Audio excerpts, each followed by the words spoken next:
If you're born in the United States of America, you're an American, right? That's how it's always been. I mean, it's in the Constitution. But Donald Trump doesn't care about the Constitution, and he's been very open for a while about how he plans to end this core constitutional principle, end birthright citizenship. You have people on the border, and in one day they walk over, have a baby, and now all of a sudden we're supposed to pay the baby. So we are looking at birthright citizenship very seriously. It's frankly ridiculous. On day one of my new term in office, I will sign an executive order making clear to federal agencies that under the correct interpretation of the law, going forward, the future children of illegal aliens will not receive automatic U.S. citizenship. You heard that last part. Trump not only thinks he can take away a right explicitly outlined in the very first sentence of the 14th Amendment, which explicitly says, quote, all persons born or naturalized in the United States and subject to the jurisdiction thereof are citizens of the United States. But Trump being Trump, he thinks he can get rid of it all by himself, not via constitutional amendment, not even via Congress, but via executive order. Yes, our next president is planning on instructing government agencies to deny social security numbers, passports, and public benefits to newborn babies in the US whose parents don't provide proof of their immigration status. But here's the thing.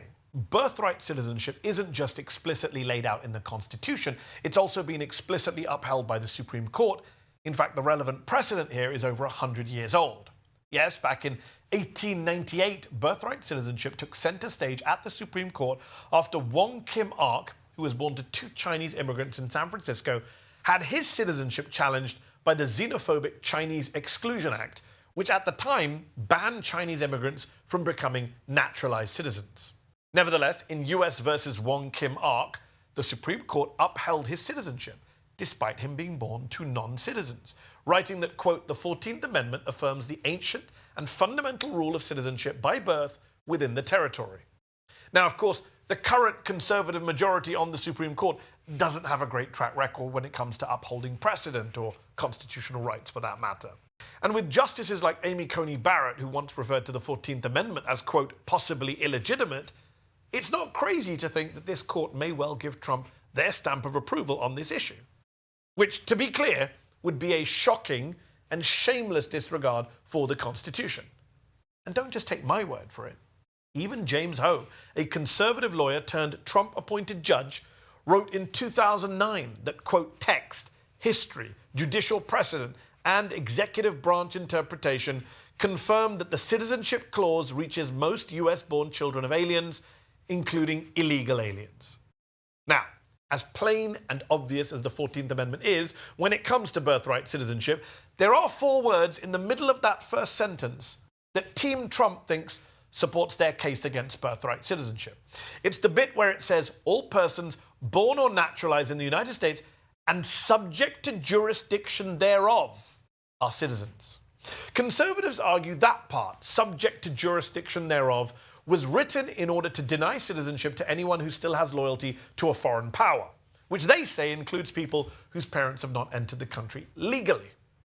But this isn't the mic drop they think it is. When the 14th Amendment was being passed back in the 1860s, the senators debating it pretty much all agreed that it would apply to pretty much everyone, including the children of foreign citizens with loyalty to other countries, but excluding Native Americans on reservations.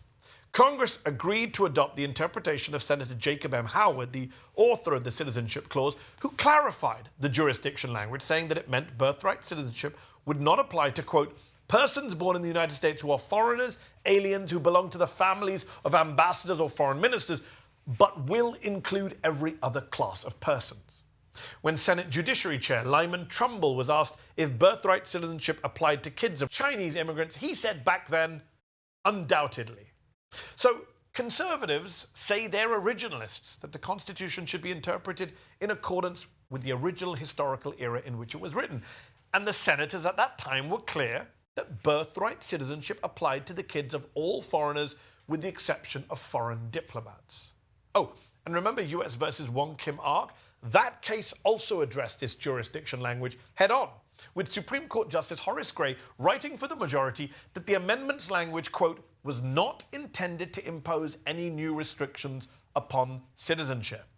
Gray then confirmed that the language was only intended to exclude children born to Native Americans living on reservations, children of foreign diplomats, and, based on English common law, quote, children born of alien enemies in hostile occupation. So, okay, that jurisdiction language was also intended to exclude children of literal military invaders, which partly explains why Trump and the GOP have been so desperately and so falsely and so ridiculously trying to brand migrants at the southern border as invaders.